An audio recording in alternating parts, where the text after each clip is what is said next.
Buenas tardes, Tarapoto. Estoy muy feliz de estar en este lugar hermoso.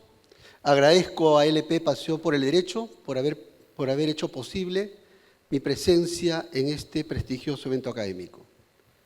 Bien, sin más, quisiera iniciar la conferencia del día de hoy contándoles una historia,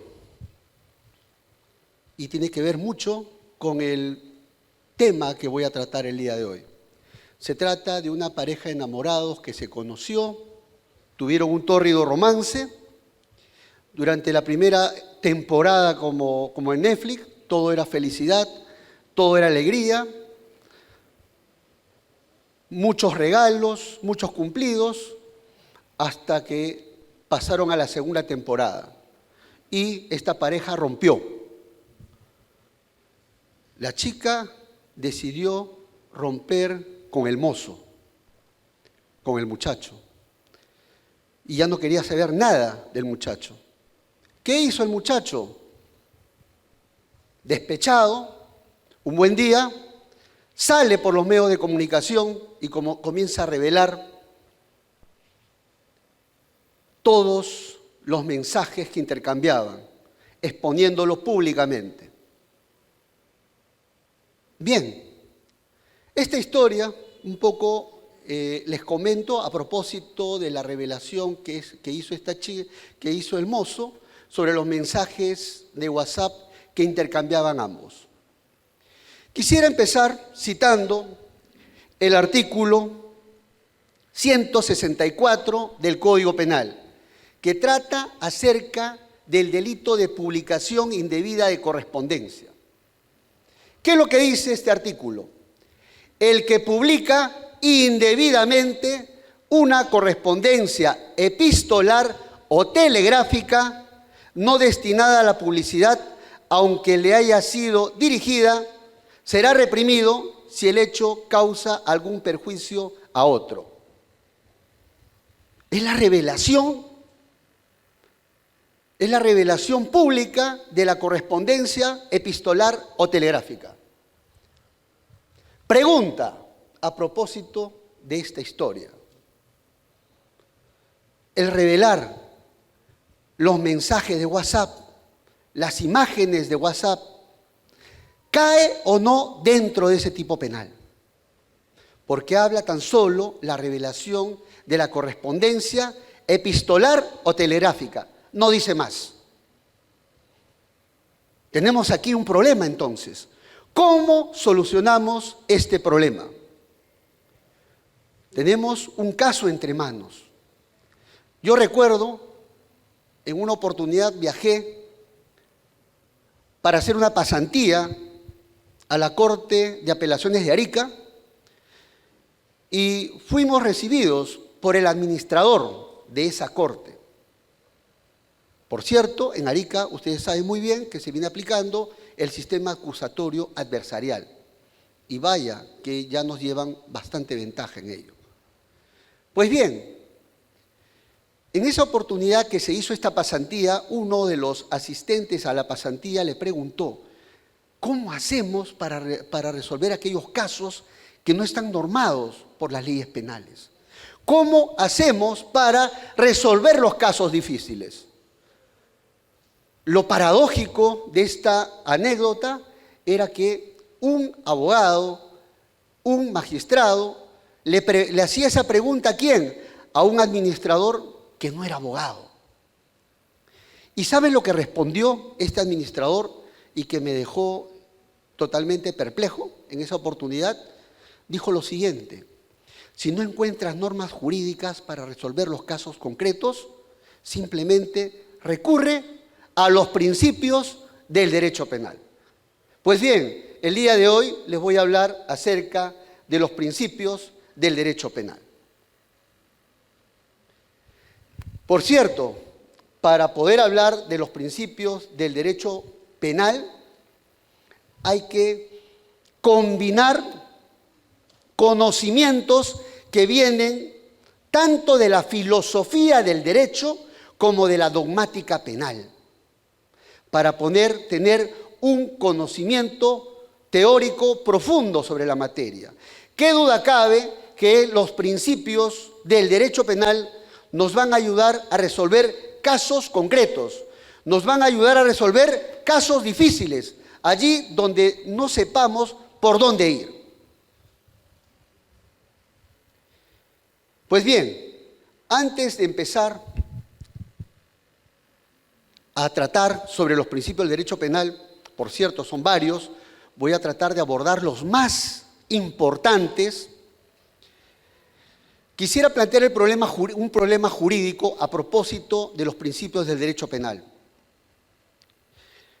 El problema sería el siguiente: los principios del derecho penal al día de hoy siguen siendo tan rigurosos como en la época clásica, o acaso al día de hoy se han flexibilizado a propósito de la nueva criminalidad. ¿Ustedes qué creen?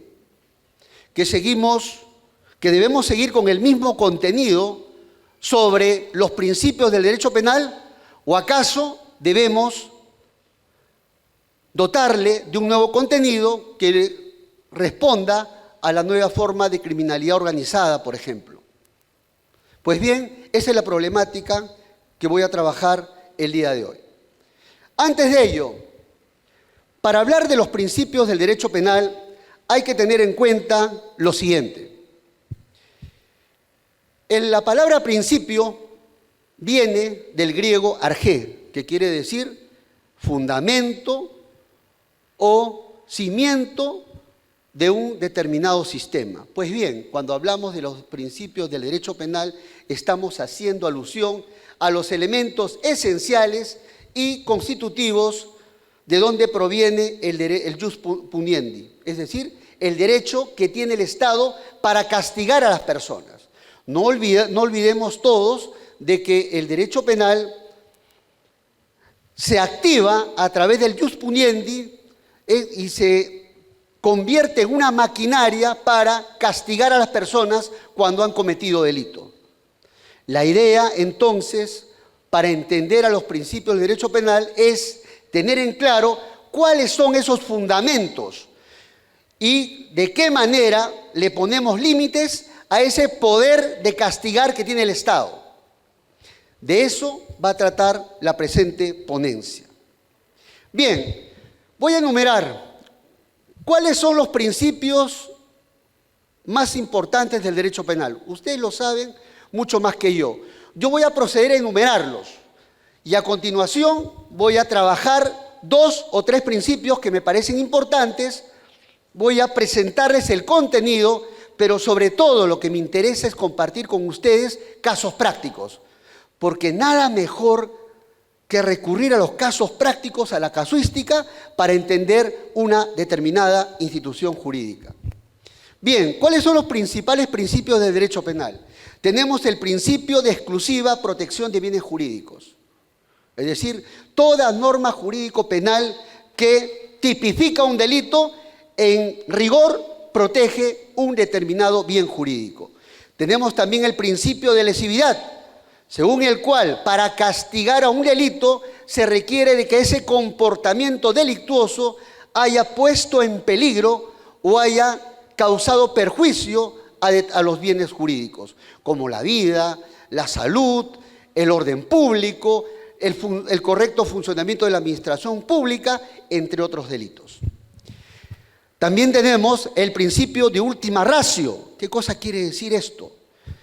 De que para solucionar los problemas que se presentan en la sociedad, se deben recurrir a otros medios de control social de carácter extrapenal, como la familia, la educación, las normas morales, las normas sociales, el derecho administrativo, el derecho civil, y solo el derecho penal debe activarse, debe gatillarse frente a aquellos comportamientos más gravosos que pongan en jaque la convivencia pacífica de la comunidad. De eso trata el principio de ultima ratio. Es decir, no se puede echar uso al derecho penal para castigar cualquier comportamiento. Solo debe castigar los comportamientos más graves. El otro principio que sí voy a trabajar es el principio de legalidad. No se olviden nunca, nullum crimen, nullum poena sine lege. Es decir, no hay delito, no hay pena si es que previamente ello no ha sido establecido en la ley penal. De eso voy a trabajar a continuación, no se preocupen. También tenemos el principio de culpabilidad, según el cual para que un sujeto activo responda por un determinado delito, se exige de que incurra en responsabilidad subjetiva. Es decir, que haya realizado dicho comportamiento o con dolo o con culpa. No cabe en el derecho penal la responsabilidad subjetiva. Un famoso tratadista alemán, Merkel, decía, para castigar a una persona, para imputarle un determinado injusto penal, se requiere que previamente ese agente haya recibido un mensaje del ordenamiento jurídico, la haya conocido y la haya comprendido en el sentido de que ese comportamiento era de carácter delictuoso y que si lo cometía iba a ser sancionado con una pena.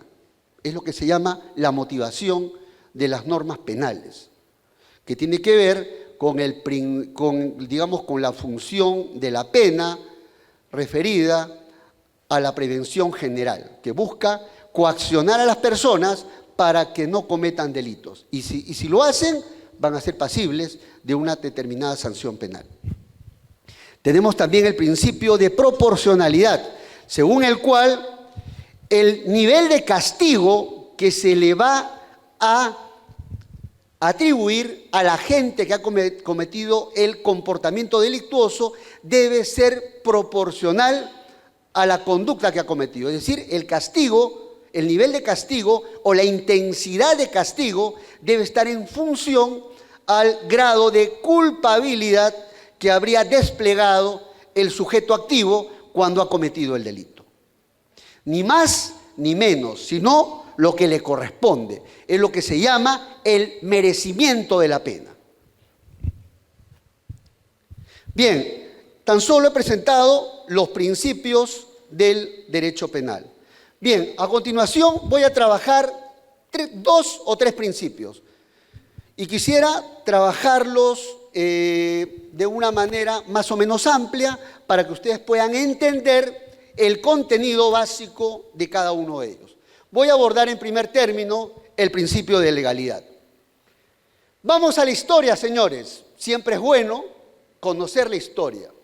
¿Quién acuñó el principio de legalidad? Sobre esto hay una gran discusión. La mayoría dice que quien acuñó el latinazgo nullum crimen, nullum poena sine lege fue el alemán Feuerbach. Ustedes saben muy bien que este principio que fue elaborado en latín fue construido por Feuerbach. Pero otros dicen, como el profesor Trapani, italiano, que quien postuló por primera vez el principio de legalidad fue el gran Cesare Beccaria, en su texto de los delitos y de las penas. Por cierto, Cesare Beccaria no fue un jurista, sino fue, sobre todo, un filósofo de la política. El texto de los delitos y de las penas. Pero la mayoría sostiene que quien construyó, quien creó el famoso principio de legalidad fue Feuerbach. La segunda idea que me gustaría un poco transmitirles es que han habido varios instrumentos de carácter nacional e internacional que han recogido ese principio de legalidad. Hay muchos, pero solamente me voy a referir a 2, que a mi juicio son los más importantes. A nivel internacional, uno de los primeros documentos que consagra el principio de legalidad en la familia jurídica eurocontinental, no en el sistema anglosajón, sino en la familia jurídica eurocontinental, del cual forma parte el Perú, fue la Declaración de los Derechos del Hombre y del Ciudadano. de Francia, 1789. Por primera vez se recoge el principio de legalidad en esta Declaración de los Derechos del Hombre y del Ciudadano. No hay que olvidar que con la Revolución Francesa se supera el antiguo régimen.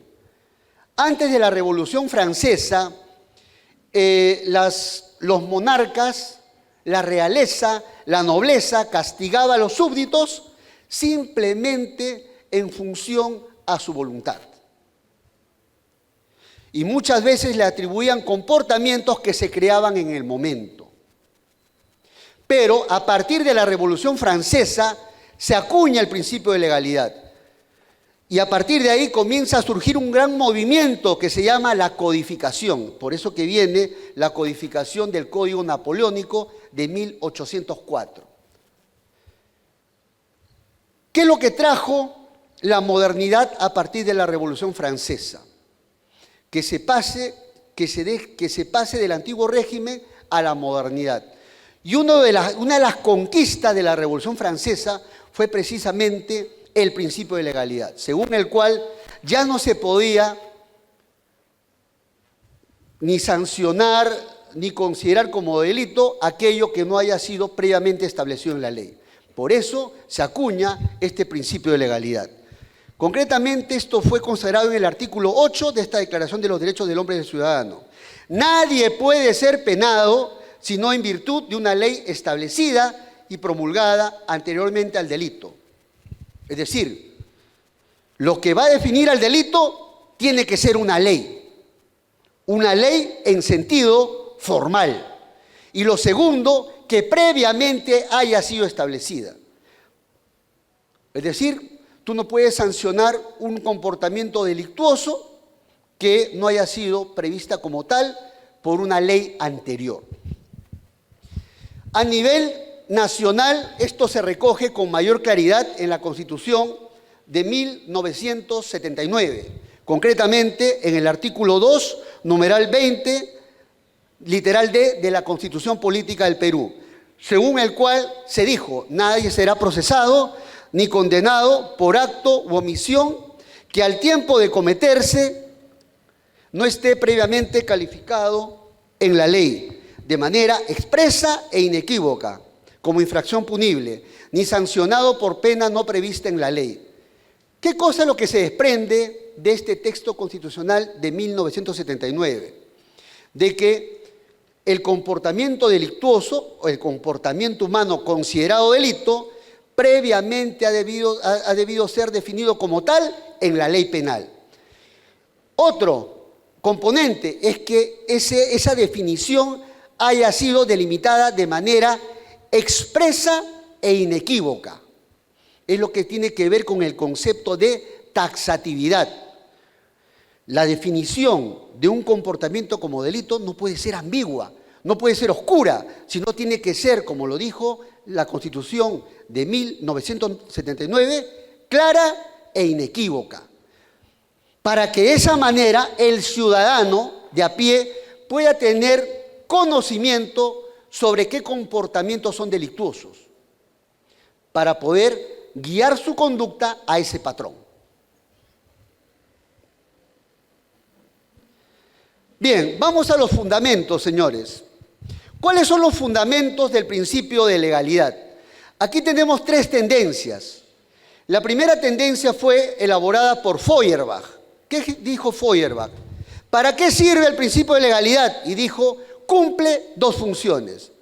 La primera función es que la pena es un medio de prevención general, es decir, alude a la coacción psicológica. Cuando una ley define un comportamiento como delito, en el fondo coacciona a los ciudadanos a que puedan adecuar su comportamiento de acuerdo a ese patrón. De eso se trata. Y el segundo fundamento habla acerca de ponerle límites al derecho de castigar del Estado. Pero yo más concuerdo con una posición dada por una tratadista española de la Universidad de Valencia, quien ha señalado de que de que el principio de legalidad tiene en sencillo dos fundamentos. El primer fundamento es que es una suerte de guía o de pauta que va a guiar el comportamiento de las personas. Cuando la ley penal determina qué comportamiento es delictuoso, eso va a generar de que los ciudadanos la conozcan y que puedan comprender de qué manera van a guiar su comportamiento, a fin de no ser sancionados penalmente. Es decir, primer fundamento, una guía de conducta para los ciudadanos. Y la segunda función, que me parece importante, es para ponerle límites al poder abusivo del Estado.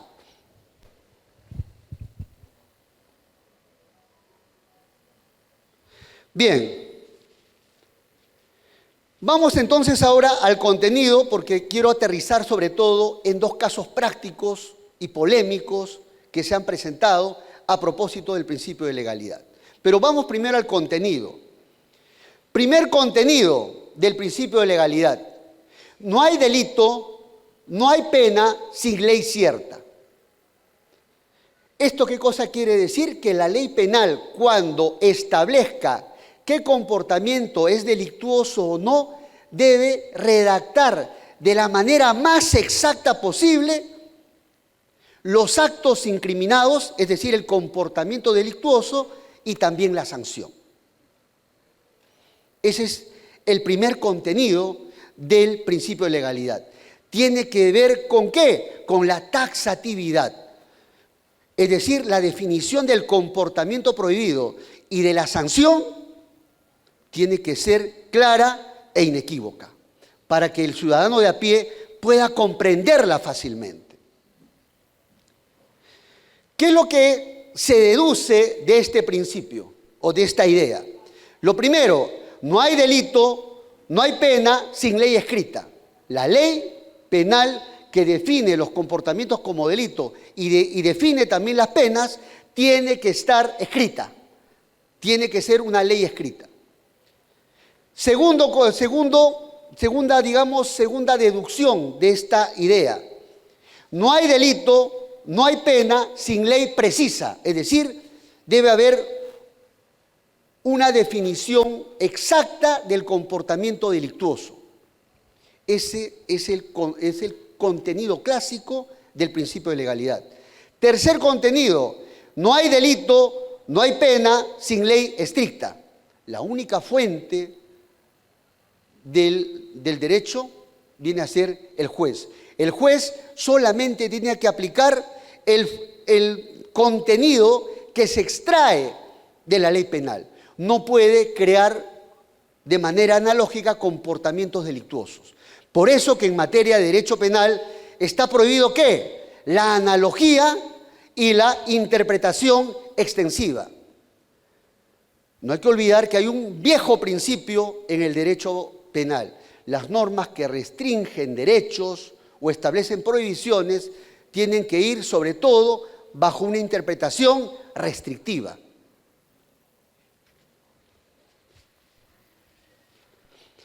Y la cuarta idea es que no hay delito, no hay pena sin ley previa. Es decir, que la ley penal que ha definido como delito un determinado comportamiento tiene que ser anterior a la comisión del hecho delictuoso. A eso se refiere de que no hay delito, no hay pena sin ley previa. ¿Y qué se desprende de esta idea? De que la ley penal tiene que aplicarse de manera inmediata a aquellos hechos que hayan ocurrido durante su vigencia. Prohibición de la retroactividad de la ley penal. Por eso se establece un viejo principio: irretroactividad de la ley penal. No puede aplicarse retroactivamente la ley penal. Pero ustedes saben que existe una sola excepción. Cabe la retroactividad benigna solo en caso que favorezca al reo. Bien, con esto concluyo esta parte, este primer aspecto del principio de legalidad, y vamos ahora al segundo aspecto que me parece importante. No hay delito, no hay pena sin ley cierta. ¿Esto qué cosa quiere decir? Que debe redactarse el comportamiento delictuoso de la manera más exacta posible. Tiene que definir el acto incriminatorio y la sanción de la manera más exacta posible, con un lenguaje claro e inequívoco, como señaló la Constitución de 1979. Pero señores, esto es teoría. ¿Es cierto acaso de que el lenguaje puede redactarse de la manera más exacta posible? ¿O acaso el lenguaje presenta dificultades para poder describir o retratar una determinada idea?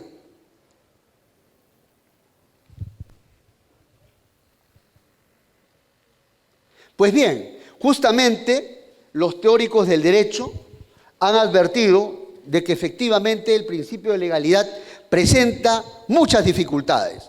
Vamos a casos prácticos para que ustedes lo puedan entender. Vamos al delito de aborto para que ustedes puedan entenderlo. Está regulado desde los artículos 114 al 120 del Código Penal. El delito de aborto está previsto desde el artículo 114 al 120, y allí se han descrito todos los comportamientos delictuosos que la ley penal ha calificado como aborto.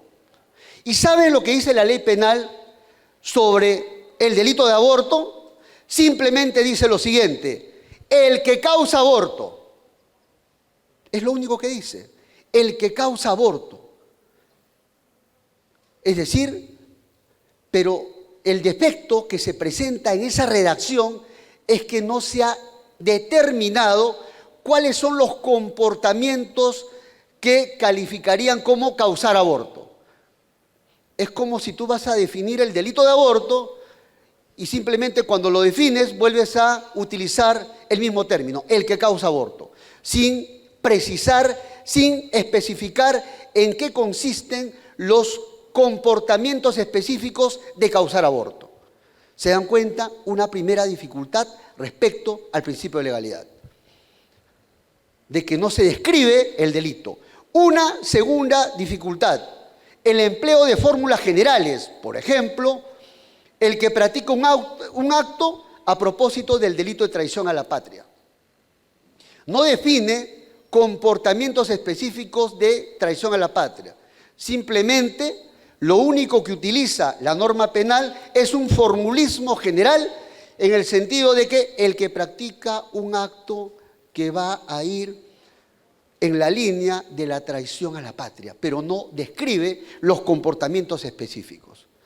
Otro caso, para que ustedes puedan graficar que este tema del principio de legalidad presenta problemas.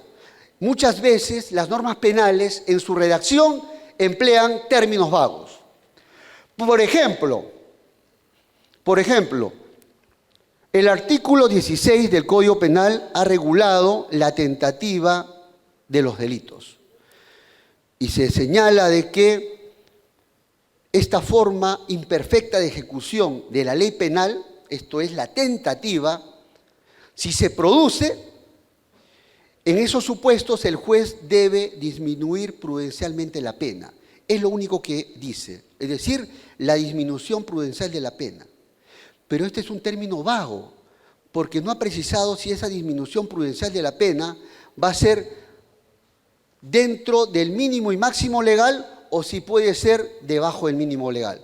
Ustedes saben muy bien que todo delito, imaginemos homicidio, describe el comportamiento delictuoso, el acto de matar a otro, pero también describe la pena. Y la pena, por lo general, la fija entre un mínimo y un máximo legal. Imaginemos de 6 a 10 años. ¿Qué pasa si se produce un homicidio en grado de tentativa? La norma, artículo 16, lo único que dice es que puede el agente disminuir prudencialmente la pena.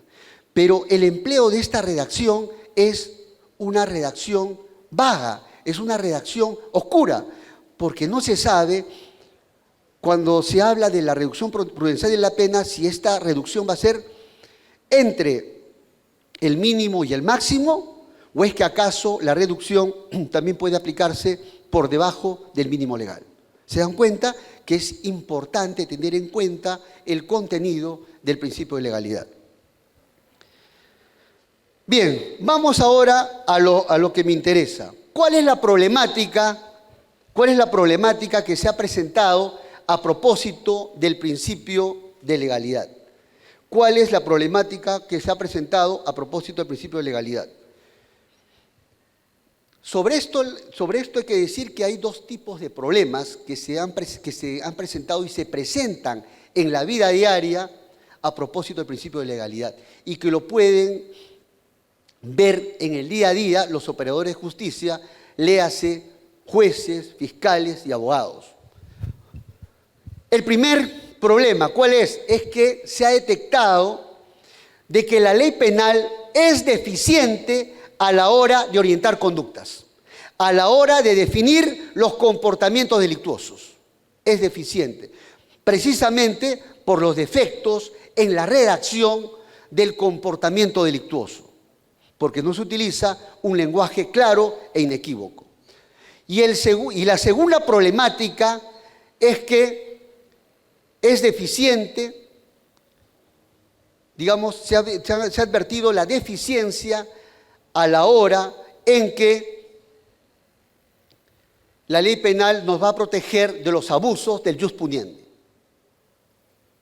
Muchas veces hablan de que los operadores de justicia hacen un uso abusivo del ius puniendi. Pues bien, cuando el juez impone una prisión preventiva o impone una condena, lo hace a propósito de un delito, porque entiende de que el comportamiento imputado ha calzado en un determinado tipo penal. Contrario sensu, si es que el comportamiento no calza dentro de un determinado tipo penal, no cabe imponer una medida cautelar menos una sentencia condenatoria.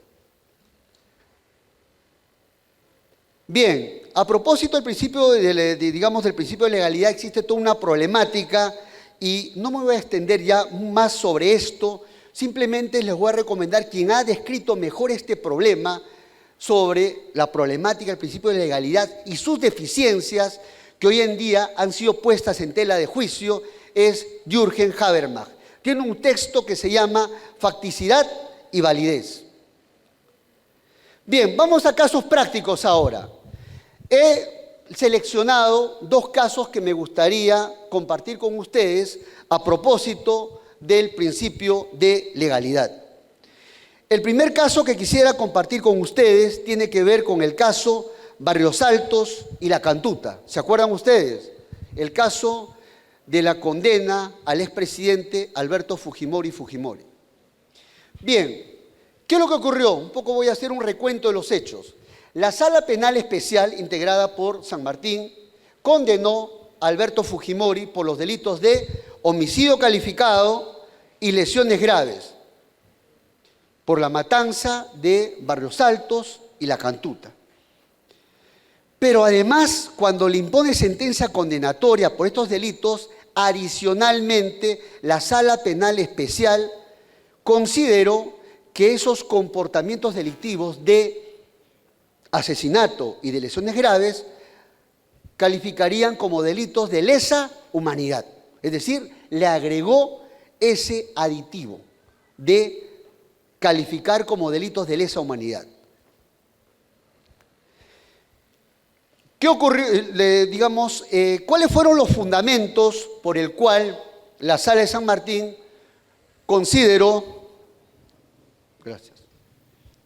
¿Cuáles fueron los fundamentos por los cuales la Sala de San Martín consideró que además estos comportamientos delictivos calificados como asesinato y como lesiones graves calificaban como delitos de lesa humanidad?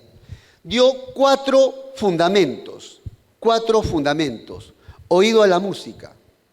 En primer lugar, el primer fundamento que cita es que existe un instrumento internacional que se denomina Estatuto de Nuremberg, donde se han definido cuáles son los delitos que califican como delitos de lesa humanidad. Básicamente tiene que ver con la eliminación sistemática de personas como política de Estado. El segundo fundamento es que en ese caso se cumplía con el principio de legalidad, con la ley previa.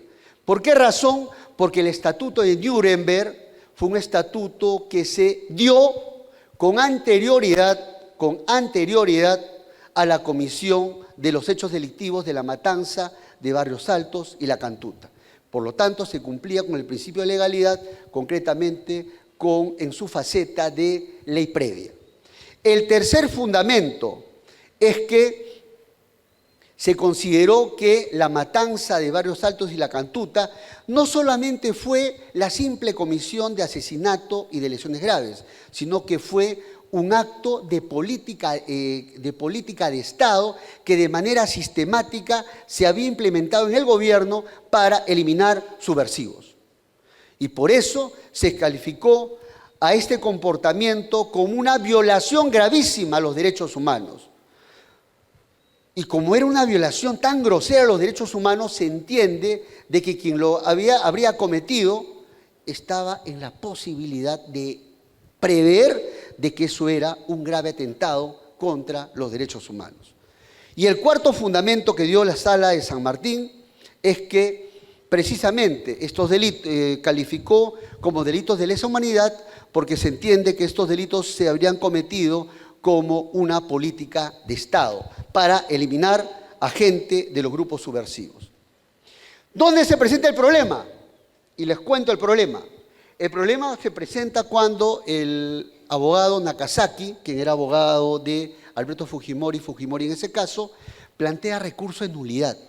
Y uno de los extremos de su recurso de nulidad fue cuestionar el extremo del agregado de delitos de lesa humanidad. Sostuvo Nakazaki de que eso violentaba el principio de legalidad. ¿Por qué razón? ¿Cuál fue el fundamento central de Nakazaki? Él sostuvo de que ese tratado de Nuremberg no podía ser invocado por la Sala Penal de San Martín, porque ese tratado de Nuremberg no había sido aprobado por el Estado, ni menos habría sido reconocido por el Estado para que forme parte del derecho interno. Ustedes saben muy bien de que para que un determinado tratado forme parte del derecho interno, lo primero que tiene que ocurrir, ¿qué cosa es? De que el Estado lo tiene que suscribir.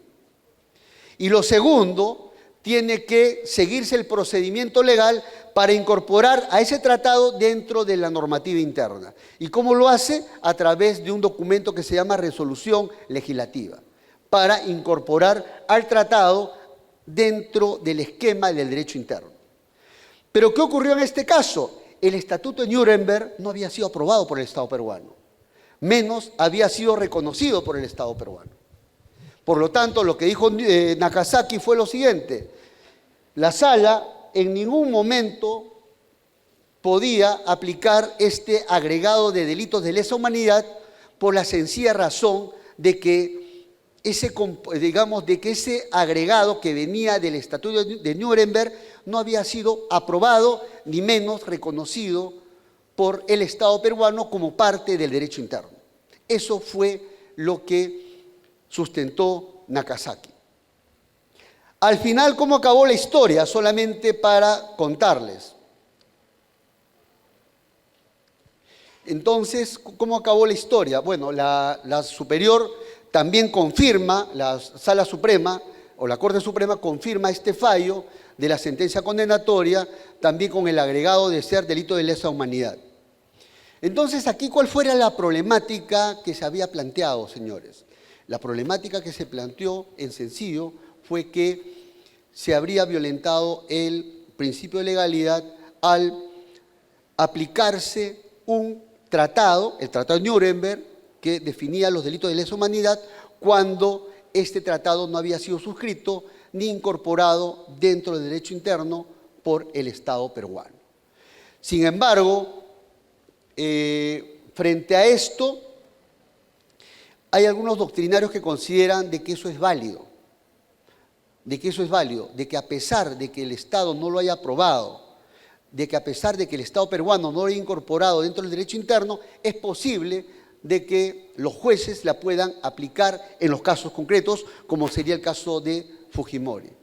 ¿Y cuáles son los fundamentos básicos? De que como se tratan de tratados de derechos humanos, se entiende que forman parte de la costumbre internacional. En el derecho internacional no hay que olvidar que las fuentes del derecho son los tratados y también la costumbre. Como este tratado no había sido suscrito por el Perú, se dice de que el Estado peruano podría aplicarlo porque se trataba de un asunto de violación de derechos fundamentales bajo la teoría monista del derecho internacional. ¿Qué significa en sencillo la teoría monista del derecho internacional? Según esta teoría, todas las normas del derecho internacional deben aplicarse al mismo tiempo al derecho interno, sobre todo en casos de violación de derechos humanos. Y en ese supuesto no es exigible de que el Estado lo haya reconocido. No es exigible de que el Estado lo haya aprobado. Dejo por ahora esa problemática y los invito a leer en verdad el caso de Barrios Altos y La Cantuta, en donde hay mucho por hablar. ¿Se dan cuenta entonces cómo el principio de legalidad es importante? ¿Se dan cuenta que resulta relevante conocer los fundamentos mismos del principio de legalidad para resolver precisamente estos casos difíciles? En un caso tan emblemático como el que acabo de citar, precisamente se puso en discusión precisamente la afectación o no del principio de legalidad al propósito del aditivo de calificarse a los comportamientos delictivos de asesinato y lesiones graves como delitos de lesa humanidad. Señores, quiero compartirles otro caso para terminar con el principio de legalidad. Por favor, señores, es la casación 526. La casación 526 del 2022 de la Corte Suprema. Tiene que ver con lo siguiente. ¿Cuáles son los hechos? Se trata de que en este caso se imputó a un imputado que es abogado el delito de colusión. A un abogado se le imputó el delito de colusión. ¿Y cuál es el comportamiento que se le atribuyó? Haber emitido un informe legal para levantar la suspensión de la firma del contrato de concesión de la obra pública, la carretera interoceánica, con lo cual habría coadyuvado a la materialización del pacto colusorio. ¿De qué trataron los hechos? No hay que olvidar de que en este caso se iba a firmar la carretera interoceánica y ocurre de que la Contraloría dijo que no era posible de que el Estado firme ese contrato con los ganadores de la licitación pública porque simplemente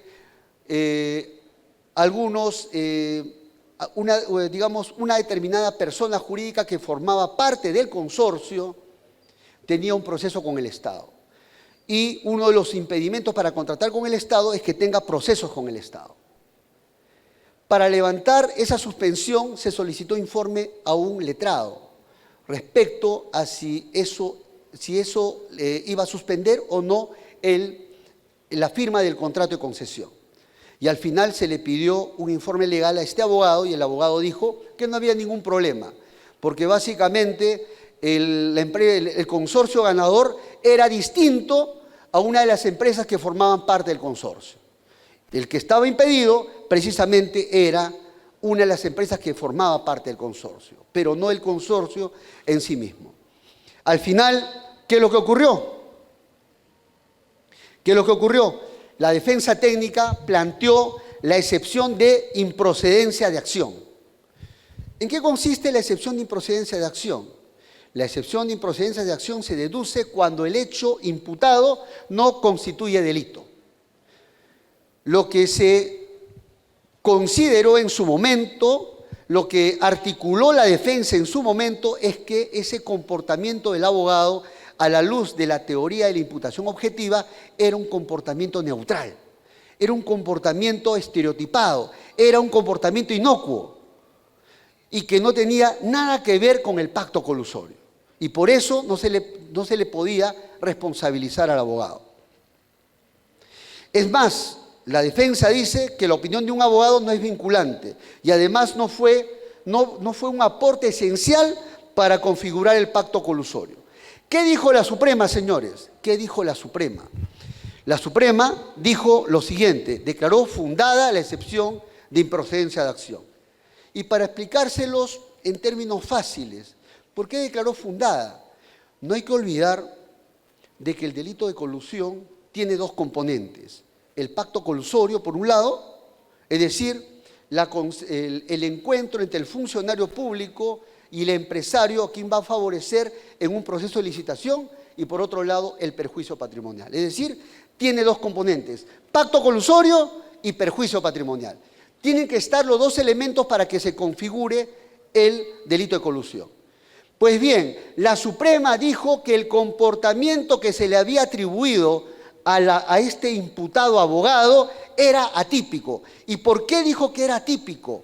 Porque ese comportamiento de haber emitido estos informes había sido posterior al pacto colusorio que se había realizado entre el funcionario y el empresario. Es decir, era posterior a la consumación del delito. Se entiende que el delito de colusión se consuma cuando se realiza el pacto colusorio. Pero ¿qué ocurre si el comportamiento delictivo que se atribuye a este abogado es posterior a este pacto colusorio? Estaría fuera del ámbito de prohibición. Es decir, se habría producido incluso con posterioridad a la consumación del delito. Estaría prácticamente en fase de agotamiento del delito. Es por eso que se dijo que era un hecho atípico el que se le había atribuido. Bien, con esto voy a cerrar el principio de legalidad. Entiendo que estoy con la hora, pero me gustaría haber trabajado algo más. Solamente quiero cerrar el tema con el problema que les había planteado.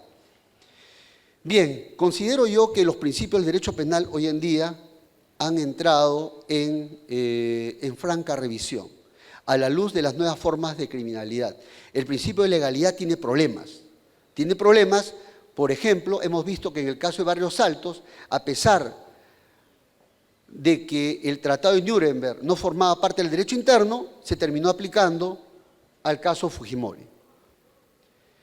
El principio de mínima intervención o de última ratio del derecho penal. Se entiende que el derecho penal solamente debe reaccionar frente a los comportamientos más gravosos y no frente a los comportamientos menos gravosos. Sin embargo, esto es en teoría. Sin embargo, en la práctica, ¿qué está pasando? Como se han presentado nuevas formas de criminalidad, ha aparecido una nueva forma de criminalidad que viene a ser el derecho penal del enemigo. Es por eso que hoy en día se sanciona el delito de organización criminal. Se adelanta la barrera de punición, no se espera la consumación del delito, sino que se castiga al imputado por el solo hecho de ser parte de una organización criminal. Es decir, hoy en día estamos en franca, creo que hoy en día los principios del derecho penal han comenzado a entrar en crisis, o por lo menos tienen que repensarse nuevamente a la luz del nuevo expansionismo del derecho penal. Bien, quisiera terminar dando algunas respuestas frente al problema que planteé de inicio.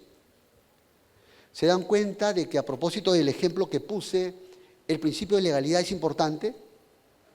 Tenemos dos opciones. O los WhatsApp, le hacemos el agregado de los WhatsApp al tipo penal que hemos invocado, a pesar de que la ley penal no lo dice, o simplemente no lo aplicamos, o simplemente no aplicamos o consideramos de que ese comportamiento no es delictivo porque la ley penal no ha previsto expresamente las conversaciones mediante WhatsApp. Se dan cuenta que es importante conocer el principio de legalidad. Señores, para mí ha sido un placer haber venido a esta hermosa ciudad de Tarapoto. Agradezco a LP por la invitación a este evento académico.